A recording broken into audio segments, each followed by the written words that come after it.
The title of this is Salt and Light. And I want to begin by reading the passage, and we'll spend our time looking together at this passage. Jesus is the preacher, and beginning in verse 13, he says, "You are the salt of the earth. But if the salt has become tasteless, how can it be made salty again? It is no longer good for anything except to be thrown out and trampled underfoot by men. You are the light of the world. A city set on a hill cannot be hidden. Nor does anyone light a lamp and put it under a basket, but on the lampstand, and it gives light to all who are in the house. Let your light shine before men in such a way that they may see your good works and glorify your Father who is in heaven." In these verses, the Lord Jesus Christ announces that his disciples are to be the light and salt of the earth. And we who have entered into his kingdom are to exert an extraordinary influence upon the world.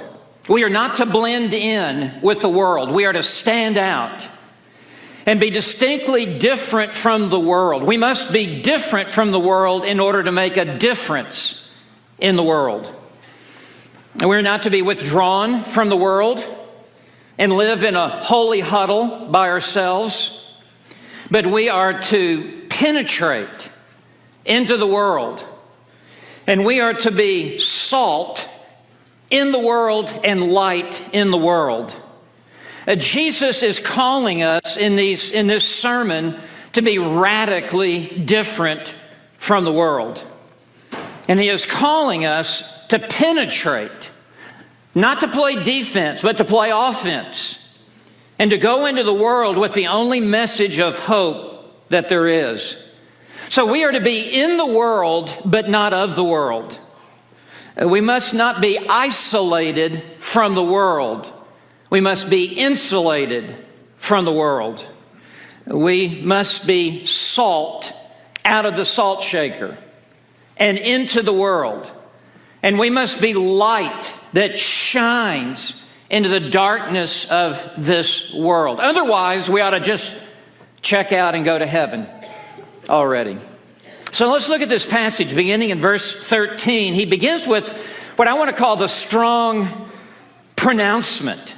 The strong pronouncement. He begins by saying, "You are the salt of the earth." The emphasis is upon you. And you only are the salt of the earth. No one else on this planet is the salt of the earth. And to whom does he refer when he says you? Well, the answer is obvious. It's verses 3 through 12. The only people who are the salt of the earth are those who have declared spiritual bankruptcy before God and who have come to recognize they have no spiritual capital with which to commend themselves to God. They are poor in spirit. And then they mourn. They mourn over their own spiritual bankruptcy. They mourn over their own sin. And then they are meek, which means they are humble. And they come under the authority of the lordship of Jesus Christ. And they hunger and thirst for a righteousness that they themselves do not possess.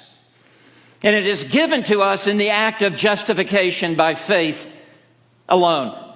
This is who the salt of the earth is. And as that works out in their lives, these are the ones who are merciful. These are the ones who are pure in heart. These are the ones who are peacemakers. Therefore, these are the ones who are persecuted. And this is a profile of what it is to be a true disciple of Jesus Christ. And these Beatitudes are not a multiple choice, and we're allowed to pick and choose out of these 8, 2 or 3 that would be representative of our lives. If we have entered through the narrow gate, if we are true disciples of Christ, then all 8 of these will be will be in our lives, and this is of whom Jesus says, you are the salt of the earth. Not the Pharisees, not the scribes, not the Sadducees, not the religious establishment, but you are the salt of the earth. Notice he says you are. It's in the present tense, right now, this very moment. It's an indicative statement. There really are no conditions that need to be fulfilled.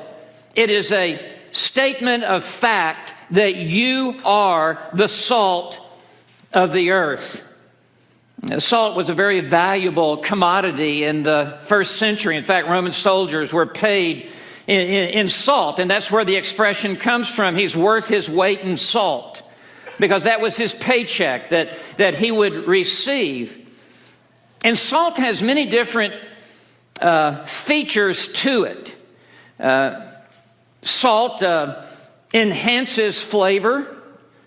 Salt creates thirst. But more than anything else, I believe that Jesus is referring to the property of salt, that it is a preservative, that it holds back decay. When you pack meat in salt, it prevents it from spoiling. And what Jesus is saying here is that your role as a disciple is you are to be a preservative in this world. In fact, you wouldn't even want to live in this world if it was not for the saltiness of the saints. This planet would be overrun with iniquity and lawlessness were it not for the presence of believers who are salt of the earth.